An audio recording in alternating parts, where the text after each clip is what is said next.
paz, meus irmãos. Privilégio estar aqui com vocês. Agradeço muitíssimo o convite feito pelo Cris, mas em nome de toda a Atos, para compartilhar um pouco sobre o tema do pastor como um teólogo público. E para isso, eu vou pedir que você abra sua Bíblia lá na Epístola de Judas. Quero ler com vocês os primeiros 4 versículos. Judas.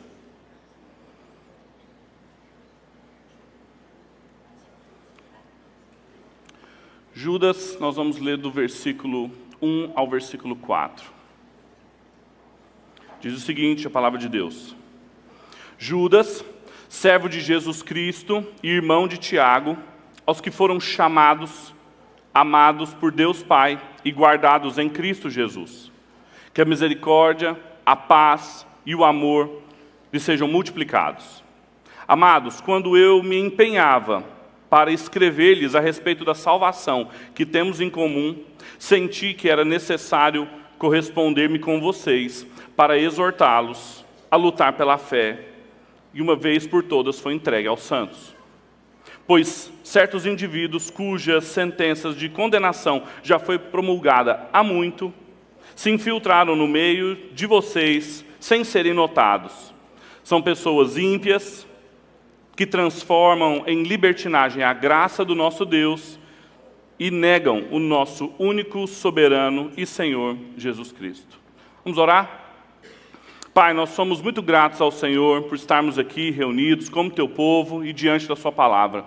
Pedimos que o Senhor fale conosco mais uma vez e nos conduza para que a gente possa respondê-la com obediência. Em nome de Cristo Jesus, amém. Toda vez que a gente fala sobre teologia pública, ou pastores como teólogos públicos, apesar da gente já ter algumas publicações, congressos e bons institutos falando sobre isso, tem um perigo muito grande na compreensão do público e da teologia. Geralmente, quando a gente pensa em público, da teologia pública, a gente está pensando em alguma coisa fora da igreja. Então, qualquer coisa que o pastor faça na televisão, na internet, na mídia, no jornal, na rede social, ele está fazendo um trabalho de um teólogo público. E quando a gente pensa, então, nessa concepção de público, imediatamente a concepção de teologia muda também.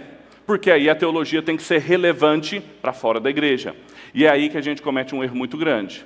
Porque o pastor vai ser tentado, ou o teólogo e a teóloga público vão ser tentados a compatibilizar a mensagem teológica aos interesses desse público que ele está querendo alcançar. A tentação de ser relevante, que nós já ouvimos aqui. O Kevin Van Hooser tem um dos melhores livros introdutórios sobre isso, que chama O Pastor como Teólogo Público, e ele tem uma concepção diferente ali de teologia pública. Ele pega a ideia de público não como sinônimo de fora da igreja, mas como antônimo de privado. Teologia pública, para ele, é a teologia feita para um povo, para uma comunidade. Deus está agindo para criar um povo sob o seu governo e debaixo do seu representante. Quando a gente tem essa concepção de teologia pública, que é a que eu estou pressupondo aqui, o trabalho teológico e pastoral muda. O trabalho de uma igreja muda, porque se trata de uma teologia, de um pastor, de uma igreja voltada para um público específico. O povo de Deus, trabalhando, cooperando com a missão de Deus de formar esse povo para Ele. E aí, então, a gente tem uma concepção distinta, o pastor se torna esse representante orgânico dessa comunidade do reino de Deus, que é a igreja, e a gente não cai mais nas tentações de querer ficar muito preocupado em agradar quem está fora da igreja. E, tendo isso em mente, eu acho que a mensagem de Judas assume um interesse renovado para nós, que é o que eu gostaria de comunicar com vocês. Essa breve epístola sobre Judas, que a gente tem poucas informações sobre o seu autor, a não ser alguns testemunhos internos da Escritura e uns poucos externos na história, ele diz que não é do corpo apostólico. No versículo 17, ele se refere aos apóstolos como sendo um grupo que ele não fazia parte, então não era um apóstolo. É irmão de Tiago, que o Evangelho diz que era irmão do Senhor. Então, muito provavelmente, é Judas, irmão de Jesus, Dos 4 irmãos que o Evangelho narra, geralmente o Evangelho coloca o nome nas listas. O primeiro nome, o mais velho, o mais importante, Judas sempre aparece no final. Então deveria ser o irmão mais novo de Jesus. A gente tem um relato que os netos de Judas foram levados até o imperador Domiciano, porque estavam sendo acusados por causa da proclamação do Evangelho, e quando chegaram lá com as mãos calejadas por serem trabalhadores rurais, Domiciano nem quis vê-los e mandou embora. Domiciano, ele foi imperador por volta de 95 depois de Cristo. Então isso significa que se Judas é um irmão de Jesus, mais novo, nasceu 5, 10 depois de Cristo, e tinha netos em 95 depois de Cristo, essa epístola aqui pode ter sido escrita na metade do primeiro século, 50, 60 depois de Cristo, com um propósito muito específico e para lidar com uma questão específica. Algumas pessoas pensam, e elas sempre estão organizadas nas epístolas gerais, que é uma linguagem meio geral para a igreja, mas eles lidavam com um problema muito específico, que, guardadas as devidas proporções, nos ensinam muito ainda. Que é uma questão sobre uma espécie de revolucionários que estavam silenciosamente entrando na igreja. A gente tem notícia de que esse período, antes do ministério de Cristo, durante o ministério de Jesus e depois do ministério de Jesus, foi um período muito marcado por revoltas. Se você ler lá em Atos, no capítulo 5, Gamaliel, quando ele conversa no Sinédrio, ele fala um pouco dessas revoltas. Ele fala, olha, se estes forem iguais àqueles que no passado também se revoltaram, se não for de Deus, essa rebelião vai acabar. A relação entre a Judéia, aquela região, e Roma, ela foi se tornando pior. Isso fez com que pessoas entrassem na igreja com um discurso de ação, de relevância, de tomada de poder mais sedutor àqueles ouvintes, e isso chegou então na igreja que Judas fazia parte. Então o contexto não é simplesmente ele dando conselhos e orientações de maneira geral para a igreja, mas ele está tratando de uma maneira muito específica aqui sobre os seus leitores não serem enganados por esses rebeldes, para batalharem contra Roma, ou a favor de Roma, pela Judéia, por um território, mas batalharem pela fé que uma vez lhes foi dada. O tema, logo, da epístola aparece nesses 3 primeiros versículos que eu li para vocês. No versículo 3, no versículo 4, ele coloca isso muito claro, convida a igreja a batalhar com ele pela fé, e o modo como ele faz isso na carta, olha aí para a sua Bíblia, dá para você ver. A estrutura em que ele faz é, nesses primeiros 4 versículos, ele se apresenta, diz a que veio, do versículo 3 e 4, e aí do versículo 5 ao versículo 16, ele vai falar um pouco sobre esses falsos mestres, sobre esses falsos rebeldes no interior da igreja, dizendo que eles estão há muito tempo condenados, porque ele vai pegando trechos da Escritura e mostrando como Deus já os enfrentou muitas vezes no Antigo Testamento. Judas faz também uso de literatura apócrifa para enfrentar também esses rebeldes, porque eles faziam uso desse tipo de literatura. E aí no final da epístola, no versículo 17 até o versículo 25, ele então conclama para a verdadeira batalha. Para essa batalha pela fé, pela recepção que eles tiveram da palavra e da doutrina dos profetas, que eles deveriam engajar-se com ela. E ele termina com uma doxologia, com uma adoração ao Senhor. Então a pergunta que eu quero responder com vocês aqui, essa tarde, é como que Judas começa a estabelecer esse tema sobre a batalha pela fé que uma vez nos foi dada. Como que ele começa a lidar com isso? Ele lida, ao longo da carta, ele vai atacando esses falsos mestres, ele vai mostrando como eles já foram condenados antes, ele lembra no final o que é de fato a doutrina dos apóstolos que eles receberam e que eles deveriam guardar, mas ele começa de uma forma interessante para nós aqui, que estamos pensando em proclamação, estamos pensando em teologia pública, plantação de igrejas, porque a maneira como ele se apresenta e se dirige à igreja já mostra como ele começa a se contrapor aos falsos mestres. Judas, então, ele estabelece esse tema da batalha da fé com uma forma como ele enxerga a si mesmo, na maneira como ele enxerga a igreja e na maneira como ele enxerga o ministério. Logo nessa introdução aqui, a gente vê claramente Judas apresentando-se, dirigindo-se à igreja e falando sobre o ministério de uma forma que já era lição para os seus leitores, que tinham no seu meio gente silenciosamente se infiltrando e querendo desfazer aquilo que eles tinham recebido de uma vez por todas. E é isso que eu gostaria de falar com vocês. Então volte seus olhos de novo para o texto e vamos ver como é que ele começa esse tema numa compreensão de si mesmo e como ele enxerga a si. Veja a primeira parte do versículo 1. Judas, servo de Jesus Cristo e irmão de Tiago.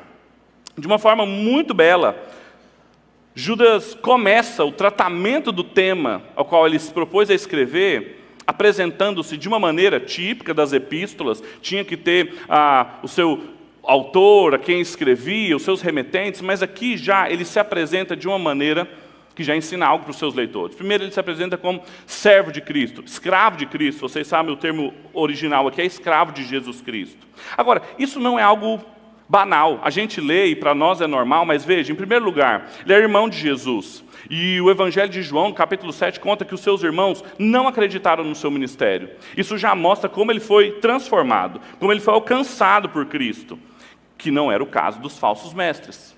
Além disso, ele diz que Jesus é o Cristo. Ele reconhece a messianidade de Jesus. Ele reconhece que ele é, de fato, não só o seu irmão, não só alguém que tinha um grande ministério, que de fato eu não reconheci no começo e eu tenho que dar o reconhecimento agora. Não, ele não faz isso. Ele chama ele de Cristo. Reconhece que ele é o Messias.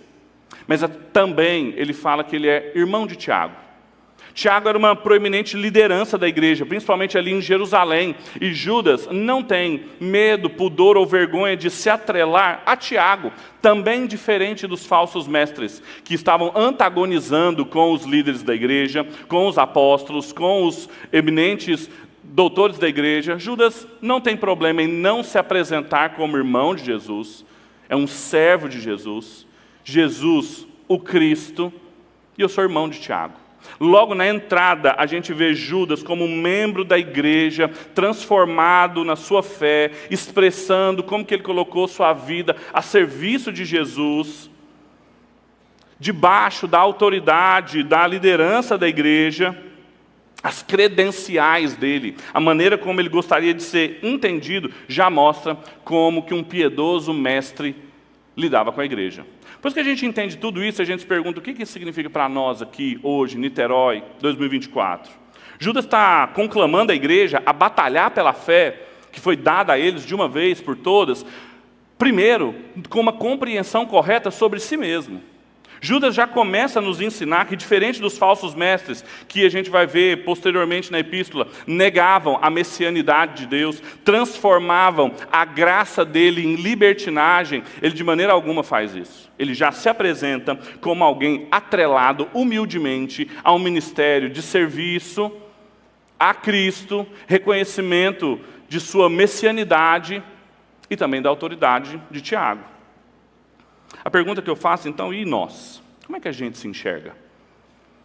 Quais são os nossos distintivos? Como que a gente se apresenta para as pessoas, mesmo que seja a igreja, da primeira vez que eles nos encontram? Nossos títulos, onde nós estudamos, nossa denominação. O que a gente quer que as pessoas enxerguem? E mais, os nossos mestres, as pessoas que nós gostamos, que nós somos pastoreados, como que eles se enxergam? Como eles se apresentam? O que lhes é distintivo? O Judas poderia ter falado muita coisa sobre a infância de Jesus, contado histórias particulares que ninguém conhecia, mas ele chama a atenção para aquilo que é fundamental. A primeira lição para a gente aqui é que batalhar pela fé, batalhar por esse público que o pastor é o teólogo, já começa com uma compreensão de si, que é uma compreensão teológica, que é uma compreensão centrada em Deus e não em si mesmo. Do que Deus fez por nós, sob quem eu estou, debaixo da autoridade, o reconhecimento da doutrina e da liderança da igreja, o que se destacava ali era Cristo. Essa é a primeira lição do texto. Ele já começa ensinando para a gente que a maneira como a gente se enxerga é parte da batalha. Mas não só isso. Além dele falar sobre si, em seguida ele fala sobre a igreja, a maneira como ele se refere à igreja. Veja, a segunda parte do versículo 1 e o versículo 2. Aos que foram chamados, são amados por Deus Pai e guardados em Jesus Cristo, que a misericórdia, a paz e o amor lhes sejam multiplicados. Judas, depois de dizer quem estava escrevendo, ele então se dirige à igreja. E a maneira como ele enxerga a igreja também é muito significativa para essa batalha pela fé. A maneira como ele enxerga o público, que o teólogo é o mestre, ele já deixa para nós uma lição perene de como a gente também enxerga a igreja. Há um paralelismo aqui na construção dele, muito típico da literatura hebraica, que ele faz. Veja, ele começa com amados e ele termina com amor. Ele fala de guardados e ele no meio tem paz. Ele fala de chamados e tem misericórdia. E a própria construção do verbo aqui são 3 particípios, dão ideia de continuidade, que sempre foram amados, que sempre são guardados, que sempre estão sendo chamados. Uma ação de Deus que tem continuidade. Veja a maneira como ele enxerga a igreja. Judas tinha a igreja em alta conta. Primeiro, eles são chamados. A descrição mais básica do crente é que ele é vocacionado, chamado por Deus. Não é alguma coisa que ele conquista, não é um lugar que ele alcança na força do seu braço, porque era o que os mestres estavam ensinando, por meio da doutrina correta, por meio do ritual específico, você vai alcançar esse lugar aqui dentro da igreja. Ele já começa dizendo que eles são chamados. Mas além disso, eles também são amados por Deus, o Pai. Eles tinham um pai, não estavam desamparados, eles eram amados por esse pai, estavam sendo guardados por ele, eles estavam numa situação de perigo. Nós falamos aqui sobre plantação de igrejas em circunstâncias difíceis, situações que às vezes colocam em perigo o rebanho de Deus. Judas começa dizendo: olha, vocês têm um pai que os ama, vocês estão guardados. Em nenhum lugar do Novo Testamento, veja isso, em nenhum outro lugar do Novo Testamento se diz que os cristãos são amados por Deus, o Pai. Essa expressão completa. Ele está contrastando aqui com os falsos mestres. Muito provavelmente tinha a ver com o discurso que ele estava se antepondo aqui, que negavam, desprezavam o amor de Deus. E Tiago, seu irmão, seu líder, vai escrever no capítulo 4 da sua epístola que o amor ao mundo era inimizade a Deus. E aqui ele apresenta uma igreja amada por Deus. Esses amados, eles são chamados, mas eles são guardados em Cristo, preservados. A preservação última deles não era Judas, a preservação última deles não era Tiago, eles estavam guardados em Cristo Jesus. Toda aquela rebelião, aquele discurso que os tentava, a segurança que eles tinham, esses mestres em pele de ovelha, esses lobos em pele de ovelha, eles tinham que saber em quem eles deveriam confiar. Cristo os preservaria, não os deixariam se perder, como aqueles falsos mestres, há muitos estão condenados. E aí então a estes, amados, chamados, guardados, ele pede para que a graça e a paz sejam multiplicadas, a paz e o amor sejam multiplicados. Judas ora para a igreja seja cheia, mais cheia, de paz e de amor. Expressões que um dos comentadores vai dizer são dimensões completas da pessoa. A misericórdia de Deus que vem de cima, a paz que Ele coloca em nós por dentro, o amor que tangencia as pessoas ao nosso lado, uma saudação rara, um tipo de saudação muito específica para um povo específico, porque ele sabia o que estava acontecendo, clamando pela misericórdia, que ela fosse multiplicada sobre aqueles que tinham sido chamados. Quando a gente entende todas essas coisas que Judas está fazendo aqui, a gente se pergunta o que isso significa para nós. É que ele está nos ensinando, junto aos seus leitores, de que essa batalha pela fé que uma vez nos foi dada, ela envolve não apenas uma compreensão correta sobre si, mas também uma compreensão correta sobre a igreja. A maneira como ele olha para a igreja, a estima que ele nutria pela igreja, diz muito sobre o que ele queria ensiná-los. Diferentemente dos falsos mestres, que olhavam para a igreja como um meio de se promoverem, um meio de se viabilizarem. Nós acabamos de ouvir isso aqui. Judas olhava para a igreja de um ponto de vista teológico, de um ponto de vista de Deus. A teologia pública dele aqui, o jeito que ele olhava para o público, era eminentemente marcado pelo que Deus falava sobre eles, sobre o que Deus fez com eles, e não o que eles poderiam fazer se eles cumprissem a metodologia correta. ou que eles poderiam alcançar se seguissem direitinho os passos do programa estabelecido por Judas, nada disso. Ele era um servo da igreja que rogava as maiores bênçãos, porque ele tinha uma visão teológica da igreja. Não era mero sentimentalismo, ele não amava a igreja porque, eu amo vocês, meu irmão Jesus ensinou a amar, Tiago também sempre fala de vocês, por causa de Deus. É porque Deus os chamou, Deus os ama, Cristo Jesus os guarda, que eu quero que multiplique sobre vocês misericórdia, paz e amor. Pergunta então que nos resta é, e nós? Como é que a gente olha para a igreja? A gente olha para a igreja de um ponto de vista também teológico, divino, centrado em Deus? Como é que a gente enxerga a igreja? É nossa realização, é nosso emprego, é nossa plataforma de pregação, como a gente acabou de ouvir aqui, as pessoas que nos dão atenção e que a gente pode compartilhar nossas ideias, a gente vai ser ouvido, é muito bom ser ouvido, não é? A gente enxerga a igreja assim? Como que os nossos mestres, as pessoas que a gente lê, que a gente acompanha, que nos pastoreiam, que nos lideram, como eles enxergam a igreja? Como eles olham para a noiva de Cristo? Como um povo que está sendo formado por Deus? Como é que eles fazem teologia pública? Ou é a despeito? Gente que acostumou-se na rede social, na internet, no privado, a bater na noiva de Cristo, a falar mal da igreja, cansado da igreja. Judas está ensinando para a gente que a batalha pela fé começa com uma visão correta sobre si, uma visão correta sobre a igreja, uma oração pela igreja. O que a gente ora pela nossa igreja? O que nos faz e nos coloca de joelhos? O que a gente pede pela nossa igreja? O que a gente quer que multiplique ali? Misericórdia, paz, amor ou dinheiro, membros, prédios e estruturas? A batalha pela fé, teologia pública, tem a ver com como a gente se enxerga, servindo a igreja, e como a gente enxerga a igreja. Mas também, por último, em terceiro lugar, Judas estabelece esse tema da batalha pela fé, mostrando como ele enxergava o ministério. Não só a si, não só a igreja, mas também o seu trabalho. Veja no versículo 3 e 4, esse aqui é o centro da epístola de Judas. Ele vai dizer, amados, veja como é que ele os chama. Amados, quando eu me empenhava para escrever-lhes a respeito da salvação que temos em comum, senti que era necessário corresponder-me com vocês, para exortá-los a lutar pela fé que uma vez por todas foi entregue aos santos. Pois certos indivíduos cuja sentença de condenação foi promulgada há muito tempo se infiltraram no meio de vocês sem serem notados.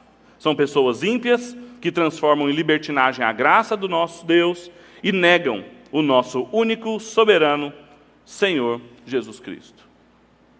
Primeiro, veja como é que Judas vai falar um pouco sobre o ministério, aquilo que ele pretendia fazer. Primeiro, veja como ele se dirige à igreja. Ele os chama de amados. Ele os ama. Pelo fato de Deus, o Pai, amar a igreja, ele os ama. Não é sentimentalismo, eu amo esse povo, nossa, eu aprendi a amar, aprendi a gostar, hoje eu tenho o cheiro desse povo. Ele ama porque Deus ama aquelas pessoas. E não é mero sentimentalismo, porque ele ama, mas ele não é condescendente com o que está acontecendo ali. Ele é amados. Eu tinha um propósito de escrever sobre uma outra coisa. Estava preparando uns materiais de um livro novo sobre salvação, já tinha mandado para a editora, o revisor já estava trabalhando nele. Mas aí eu fiquei sabendo que homens entraram sorrateiramente, sem serem percebidos no meio de vocês, e aí eu parei de fazer o que eu estava fazendo, parei de escrever, de me dedicar àquilo que eu estava trabalhando, tema bom, importante, a salvação que nos é comum, maravilhoso se Judas tivesse escrito, mas tinha uma coisa mais urgente. Tinha algo da igreja que estava acontecendo no chão da fábrica que exigia que ele parasse os seus interesses pessoais, que ele estava escrevendo, a construção que ele coloca aqui no grego, o presente do infinitivo, denota um trabalho que ele estava fazendo lento. Ele estava escrevendo com capricho aquele livro. Estava colocando assim a 100ª nota de rodapé ali.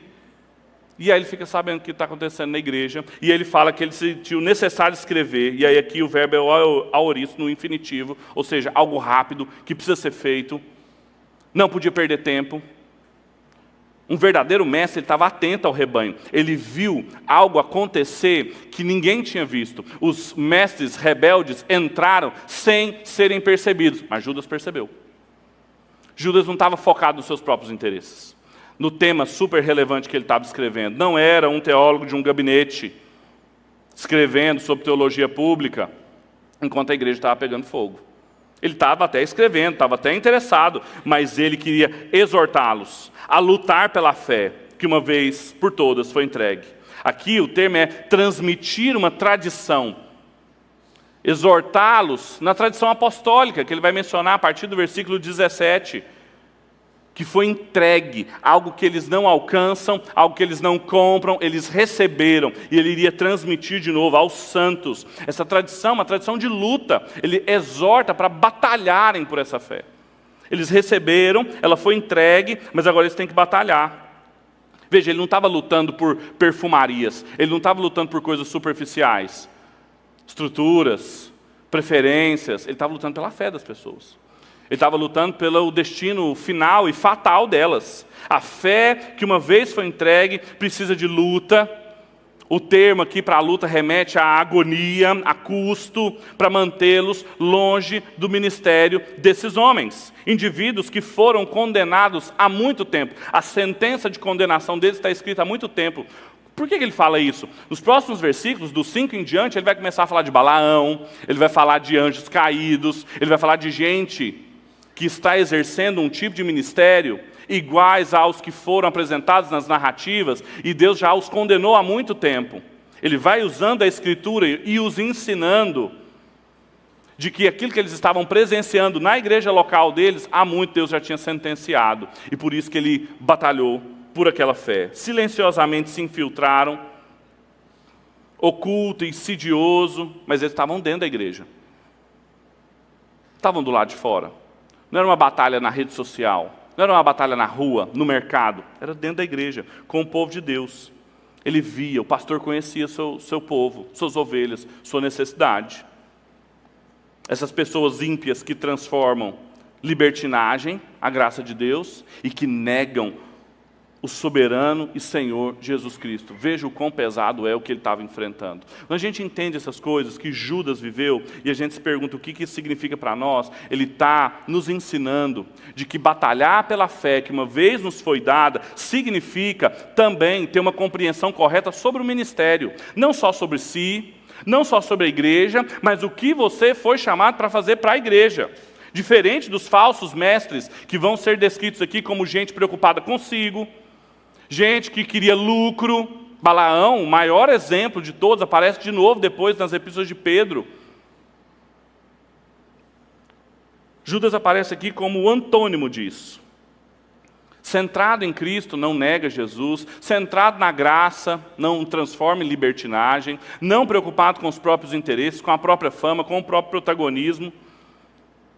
Estava vendo o que estava acontecendo com a igreja, não era como o falso mestre que olhava e achava que ali não havia nada de importante para ele se preocupar, porque estava preocupado consigo. Judas tinha afetos pela igreja. Ele olhava para a igreja e os chamava de amados, por causa da obra de Deus por eles. Então as perguntas que nos restam aí quanto a nós. Como é que nós enxergamos o ministério? Como é que a gente enxerga esse chamado que nós temos nas nossas igrejas locais? É uma oportunidade para a gente viabilizar os nossos projetos, escrever os nossos livros, ter leitores, ter gente para nos ouvir, sobre temas interessantes, bons. Como é que a gente enxerga? Estamos atentos às pessoas, a gente ouve o que está acontecendo na igreja, os problemas que partem dali, o que eles chamam de uma teologia feita no caminho, à medida em que vai se caminhando, ouvindo, entendendo o que as pessoas precisam e os ensinando. É assim que a gente enxerga o nosso ministério? Ou a gente tem uma concepção de ministério que a gente pegou, sei lá de onde, tirou de um livro, de algum pregador famoso que a gente quer modelar segundo o ministério dele e empurra para dentro da igreja? O ministério, a maneira como Judas enxergava o ministério também era centrado na fé que uma vez foi dada, na tradição dos apóstolos, naquilo que Deus já sentenciou há muito, centrada nas Escrituras. Tudo que ele vai apresentar de textos do versículo 5 em diante, apresenta a Escritura, faz uma interpretação. Apresenta a Escritura, faz uma interpretação. Um ministério centrado nas Escrituras para proteger as pessoas daquilo. O trabalho de um teólogo público, portanto, dessa batalha que a gente tem pela fé, e muitas vezes a gente está muito preocupado com a batalha do lado de fora, somos chamados para servir um povo, um público, que Deus chamou para si, que Deus amou, que Cristo guarda, que são amados, e que a gente tem que estar atento. Eles não veem tudo, eles não conseguem ver quem entra silenciosamente, não entra pela porta da frente, não diz para que veio, vai transformando aos poucos e tentando seduzir as pessoas a pegarem outras armas, em acreditar em outras revoltas, em outros reinos. A batalha é de mostrar para eles que existe uma maneira correta de se enxergar a igreja, enxergar o ministério. Envolve uma compreensão correta dessas coisas. E isso vai nos ajudar a fazer boa teologia pública. Teologia que não vamos estar tentados, como eu disse no começo, a suavizar, adaptar, abrir concessões para ser mais agradável para quem está fora.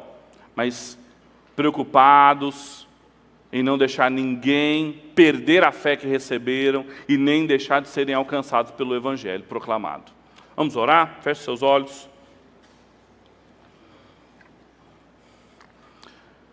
Deus, nós te agradecemos pelo privilégio que a gente tem de poder ouvir sua palavra.